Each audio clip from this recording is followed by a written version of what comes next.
I'd like to thank my collaborators at University of Illinois, Adobe Systems, and Argo AI for their help making this work possible.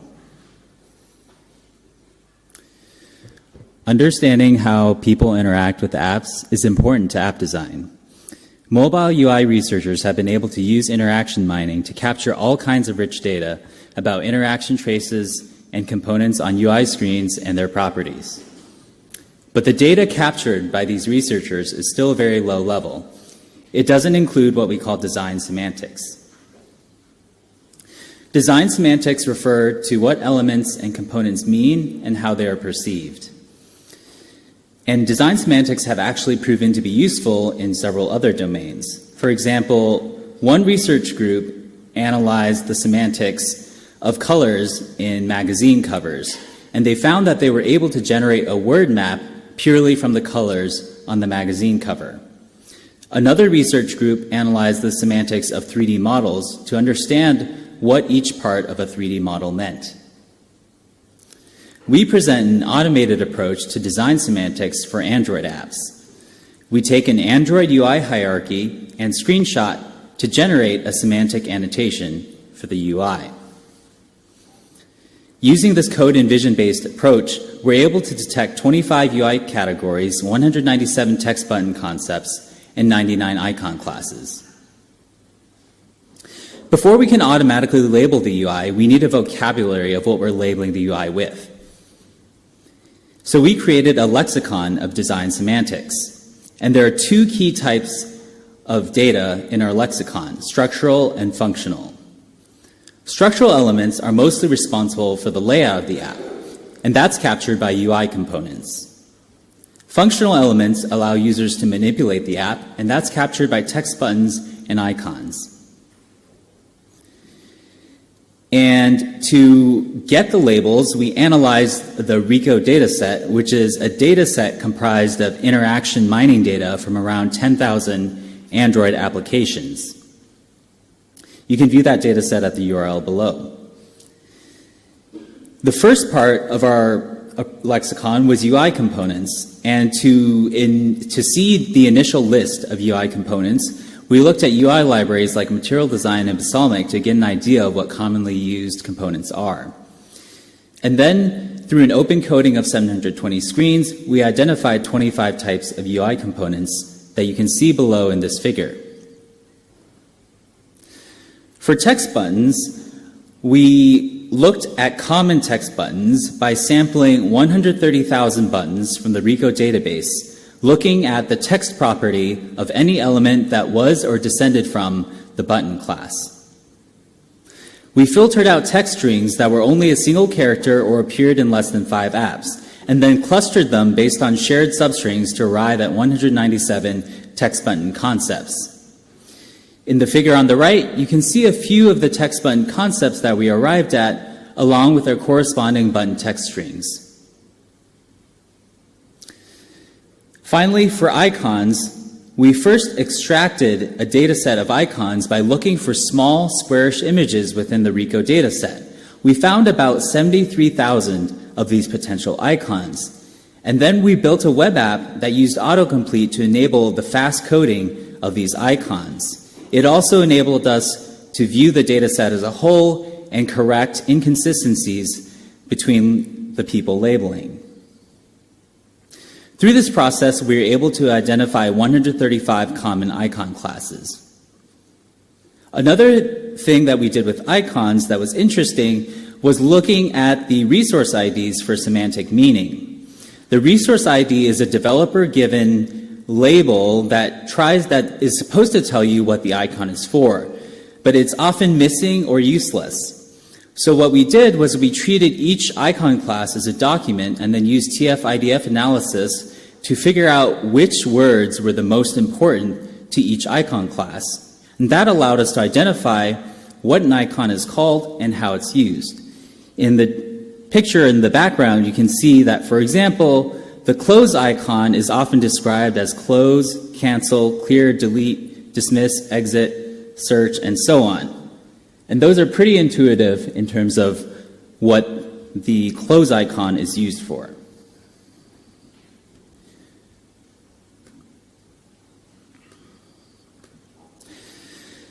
Taking these two functional elements together, we were able to do a combined representation of text button and icon concepts, which provides insights into how functional concepts are represented in Android UIs. For example, some functions were text-only, such as the subscribe, activate, or login buttons. We also found some interesting patterns within icons, like icon synonyms. The pencil and plus icon are often used for content creation, whereas the shopping cart and shopping bag icons are used for checkout, and the 3-line icon and the funnel icon are used for filtering. Another interesting pattern we discovered was the icon polysemy concept.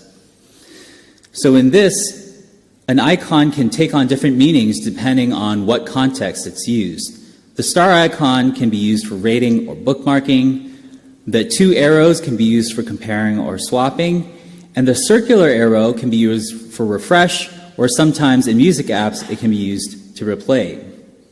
And you can view this lexicon at lexicon.o.design.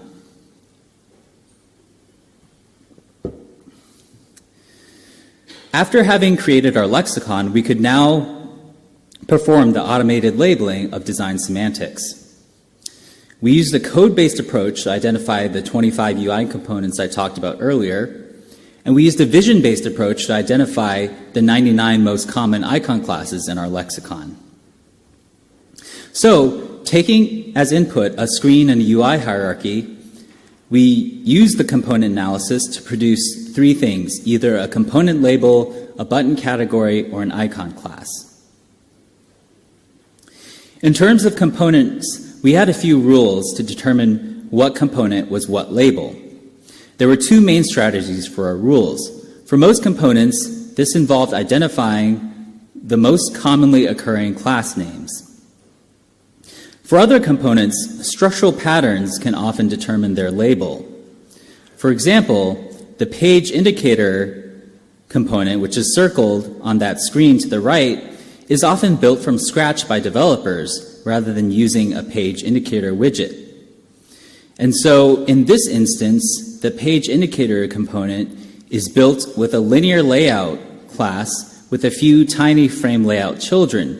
By examining the structure, we can determine from the code that this is in fact a page indicator without even needing to look at the class name. Taking our component rules, we applied them to the Rico dataset. We achieved 78% coverage on elements in the Rico dataset, excluding redundant and non-visible elements.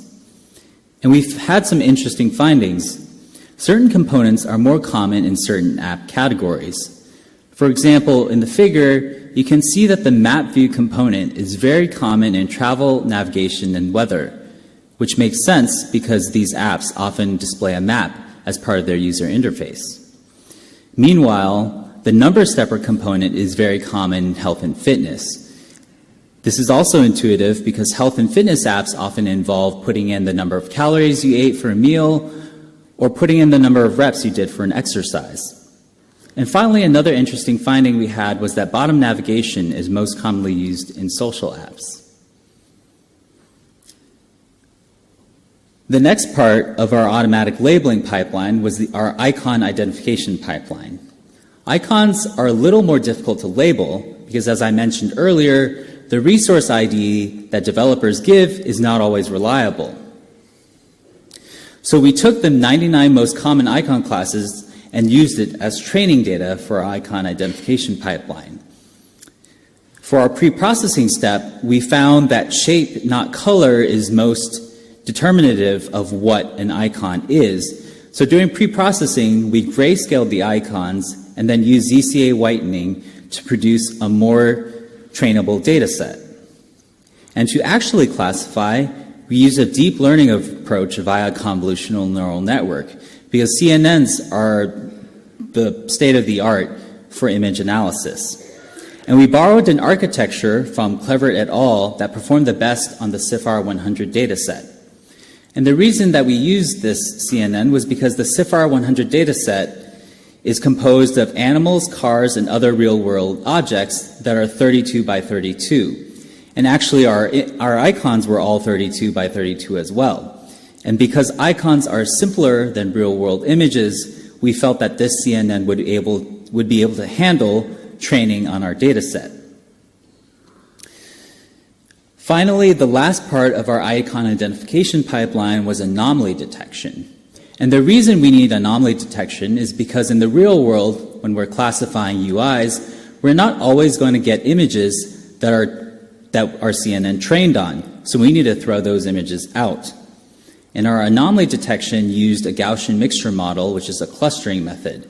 We were able to throw out 90% of anomalous images while only throwing out 2% of valid images. Taken together, our icon identification pipeline was able to achieve 94.4% accuracy, 87.4% precision, and 85.7% recall over our test holdout set.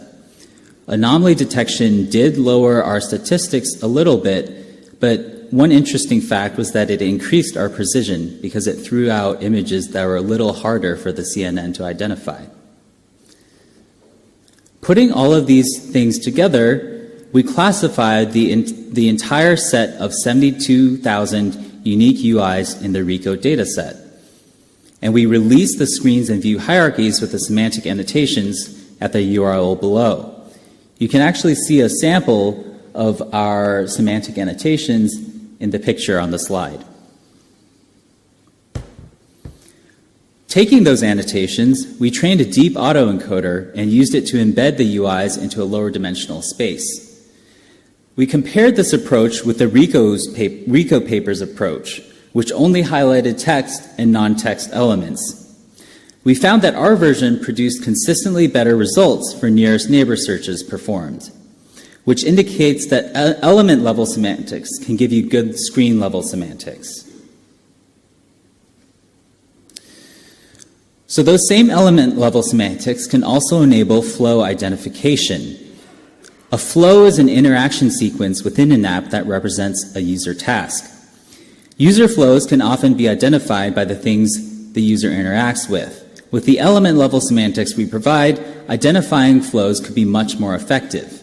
And here I have two examples of flows where our element-level semantics could prove useful. In the login flow example, a user clicks on the login with Facebook button, and because we can classify that button as a login, we know that this flow could perhaps be a login flow. In the Sephora example, the user has just clicked on a search icon. And because we can identify that search icon as search, that indicates that a search flow may have just begun. As you can imagine, this might also have accessibility impacts, as search icons are not always labeled with their function. Next, let's talk about the extensibility of our approach. Because design is constantly evolving, new icons and new UI components are always cropping up. So how do we keep this approach and model up to date? The different parts of this approach are independent, so it's easy to add new things. For components, we can just add new rules. And for the convolutional neural network, we can take our current CNN, freeze the lower layers, and just fine-tune on the new icon classes that have been presented.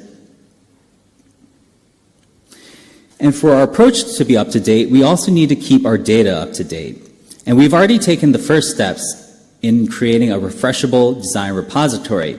We're building a system called O that you can actually access right now at o.design. And here's a quick video preview of this application.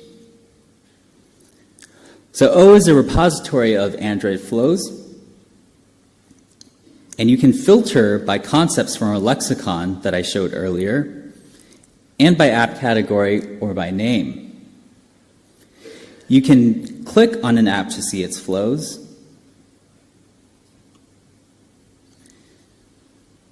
and you can also request new apps or flows by clicking that button.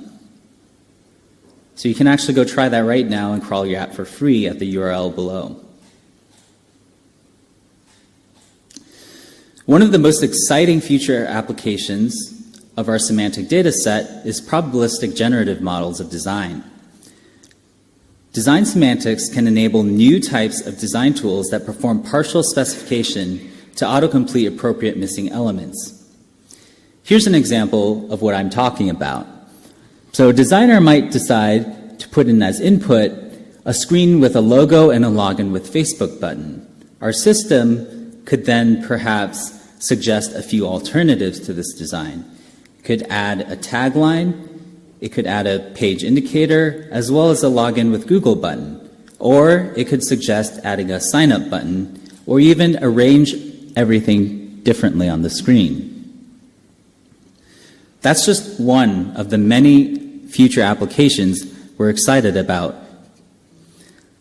You can take a look at our dataset at interactionmining.org/Rico, crawl our app flows for free at o.design, and take a look at our UI/UX lexical database at lexicon.o.design. Thank you for your time, and I now stand open for questioning.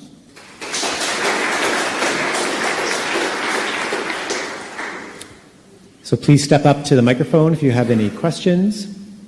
While people make their way up, I have a question. Sure. So your focus here is on the semantics, so the meaning behind these things. But Right. if you looked at it, and it seems like one of the purposes is to use that semantic knowledge to generate new designs, but not necessarily like graphic designs. Like in terms of icons themselves, there's a lot of different graphic designs which your system can recognize. But can you identify which ones are better, or which ones are maybe too diverse or not diverse enough?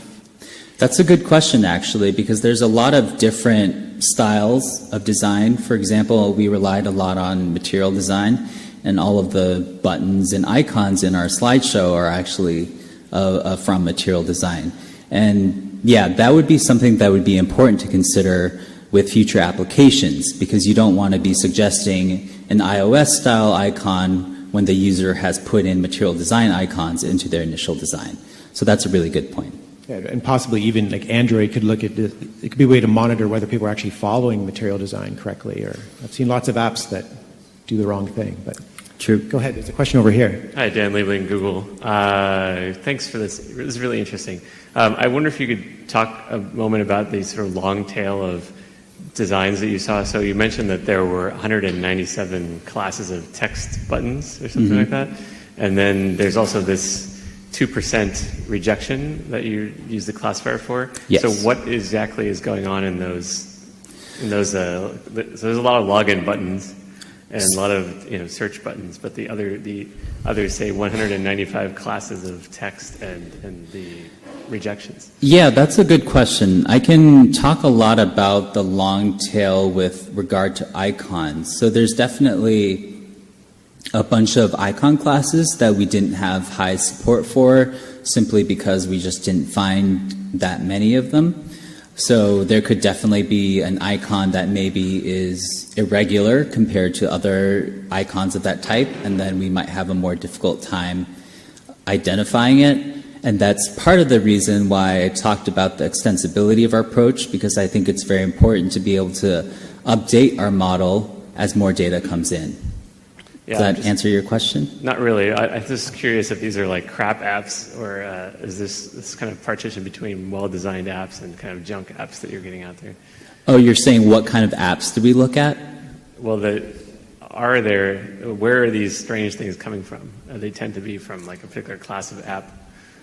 So this is from the Rico dataset. I believe the methodology for selecting apps to crawl was based on the Play Store rating and the popularity. I don't remember if there was any specific cutoff, like maybe if a developer just uploaded a random, first-time app, if that would have been crawled. I have a feeling that it wasn't, but I'm not completely sure on the specifics of the Rico dataset. Okay, thanks. Great. Thanks a lot. Let's thank our speaker one more time.